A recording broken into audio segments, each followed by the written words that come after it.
सभी प्रिय भाई बहनों को जय मसीह की।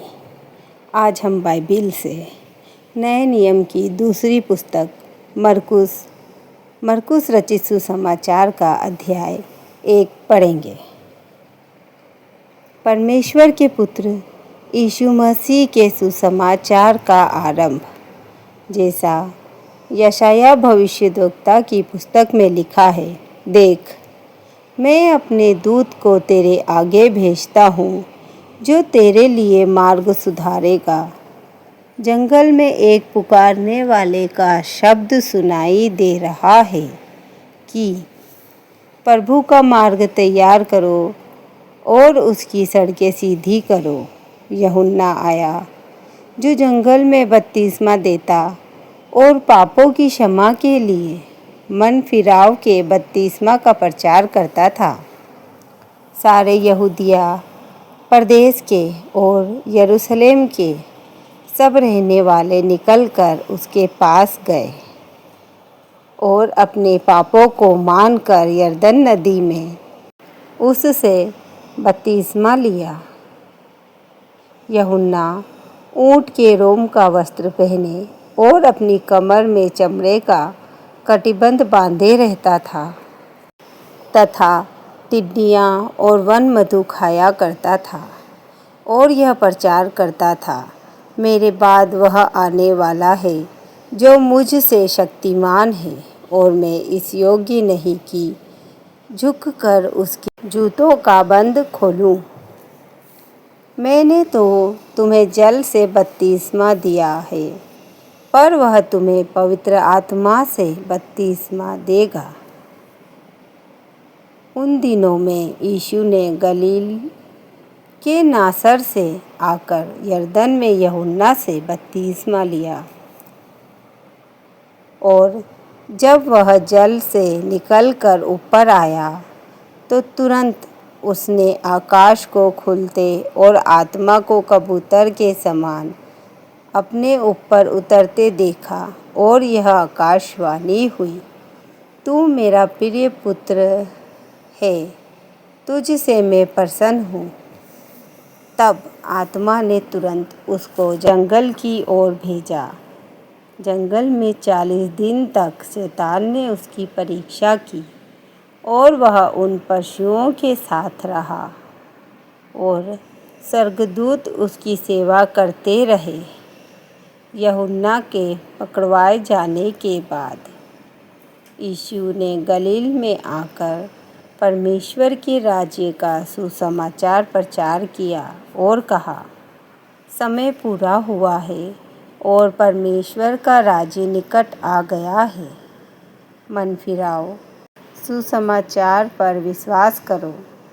गलील की झील के किनारे किनारे जाते हुए उसने शमौन और उसके भाई अन्द्रियास को झील में जाल डालते देखा, क्योंकि वे मछुए थे। यीशु ने उनसे कहा, मेरे पीछे आओ, मैं तुमको मनुष्यों के मछुए बनाऊंगा। वे तुरंत जालों को छोड़कर उसके पीछे हो लिए। कुछ आगे बढ़कर उसने जब्दी के पुत्र याकूब और उसके भाई यूहन्ना को नाव पर जालों को सुधारते देखा। उसने तुरंत उन्हें बुलाया और वे अपने पिता जब्दी को मजदूरों के साथ नाव पर छोड़कर उसके पीछे हो लिए। तब वे कफरनहूम में आए और वह तुरंत सबत के दिन आराधनालय में जाकर उपदेश करने लगा और लोग उसके उपदेश से चकित हुए, क्योंकि वह उन्हें शास्त्रियों के समान नहीं परंतु अधिकारियों के समान उपदेश देता था। उसी समय उनके आराधनालयों में एक मनुष्य था जिसमें एक अशुद्ध आत्मा थी। उसने चिल्लाकर कहा, हे यीशु नासरी, हमें तुझसे क्या काम? क्या तू हमें नष्ट कर आया है? मैं तुझे जानता हूँ, तू कौन है, परमेश्वर का पवित्र जन। यीशु ने उसे डांट कर कहा, चुप रह और उसमें से निकल जा। तब अशुद्ध आत्मा उसको मरोड़कर और बड़े शब्द से चिल्लाकर उसमें से निकल गई। इस पर सब लोग आश्चर्य करते हुए आपस में वाद विवाद करने लगे। यह क्या बात है? यह तो कोई नया उपदेश है।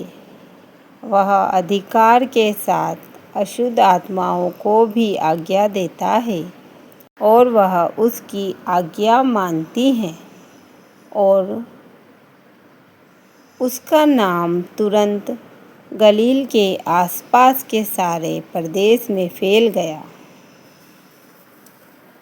वह तुरंत आराधनालयों में से निकलकर याकूब और यूहन्ना के साथ शमौन और अन्द्रियास के घर आया। शमौन की सास ज्वर से पीड़ित थी और उन्होंने तुरंत उसके विषय में उससे कहा। तब उसने पास आकर उसका हाथ पकड़ के उसे उठाया और उसका ज्वर उतर गया और वह उनकी सेवा टहल करने लगी। संध्या के समय जब सूर्य डूब गया तो लोग सब बीमारों को और उन्हें जिनमें दुष्ट आत्माएं थीं उसके पास लाए और सारा नगर द्वार पर इकट्ठा हुआ। उसने बहुतों को जो नाना प्रकार की बीमारियों से दुखी थे चंगा किया, बहुत सी दुष्ट आत्माओं को निकाला और दुष्ट आत्माओं को बोलने ना दिया, क्योंकि वे उसे पहचानती थी। भोर को दिन निकलने से बहुत पहले वह उठकर निकला और एक जंगली स्थान में गया और वहाँ प्रार्थना करने लगा। तब शमौन और उसके साथी उसकी खोज में गए। जब वह मिला तो उससे कहा, सब लोग तुझे ढूंढ रहे हैं। उसने उनसे कहा, आओ हम और कहीं आसपास की बस्तियों में जाएं कि मैं वहाँ भी प्रचार करूं, क्योंकि मैं इसीलिए निकला हूँ। अतः वह सारे गलील में उसके आराधनालय में जाकर प्रचार करता और दुष्ट आत्माओं को निकालता रहा। एक कोढ़ी उसके पास आया, उससे विनती की और उसके सामने घुटने टेक कर उससे कहा, यदि तू चाहे तो मुझे शुद्ध कर सकता है। उसने उस पर तरस खाकर हाथ बढ़ाया और उसे छू कर कहा, मैं चाहता हूँ तू शुद्ध हो जा। और तुरंत उसका कोढ़ जाता रहा और वह शुद्ध हो गया। तब उसने उसे चिताकर तुरंत विदा किया और उसने कहा, देख, किसी से कुछ मत कहना, परंतु जाकर अपने आप को याजक को दिखा और अपने शुद्ध होने के विषय में जो कुछ मूसा ने ठहराया है उसे भेंट चढ़ा कि उन पर गवाही हो। परंतु वह बाहर जाकर इस बात का बहुत प्रचार करने और यहाँ तक फैलाने लगा कि यीशु फिर खुला नगर में ना जा सका, परंतु बाहर जंगली स्थानों में रहा और चारों ओर से लोग उसके पास आते रहे। आमीन।